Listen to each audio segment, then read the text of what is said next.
We shall never surrender. Alexander the Great records 2 great silver shields, spitting fire around the rims in the sky that dived repeatedly at his army as they were attempting a river crossing.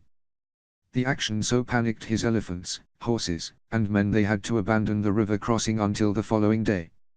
Alexander the Great was not the first to see them, nor was he the first to find them troublesome. He tells of 2 strange craft that dived repeatedly at his army until the war elephants, the men, and the horses all panicked and refused to cross the river where the incident occurred. What did the things look like? His historian describes them as great shining silvery shields, spitting fire around the rims, things that came from the skies and returned to the skies.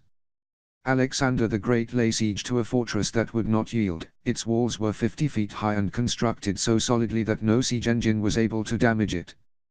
The Tyrians disposed of the greatest technicians and builders of war machines of the time, and they intercepted in the air the incendiary arrows and projectiles hurled by the catapults on the city.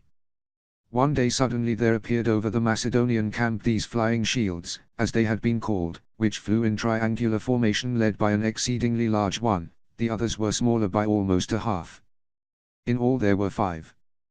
The unknown chronicler narrates that they circled slowly over Tyre while thousands of warriors on both sides stood and watched them in astonishment. Suddenly from the largest shield came a lightning flash that struck the walls. These crumbled, other flashes followed, and walls and towers dissolved, as if they had been built of mud, leaving the way open for the besiegers who poured like an avalanche through the breaches. The flying shields hovered over the city until it was completely stormed, then they very swiftly disappeared aloft, soon melting into the blue sky.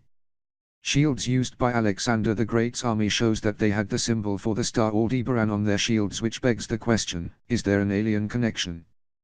The star Aldebaran is often confused with the planet Venus, but this interpretation by mythologists is incorrect. This gives evidence that the multipointed star is not Venus but instead is the star Aldebaran. Which gives evidence that there were aliens from the star Aldebaran that helped Alexander the Great's army. Some alternative theorists speculate that there's people from the star Aldebaran are living in the Hollow Earth. Assuming this, there could have been aliens from the Hollow Earth that helped Alexander the Great's army.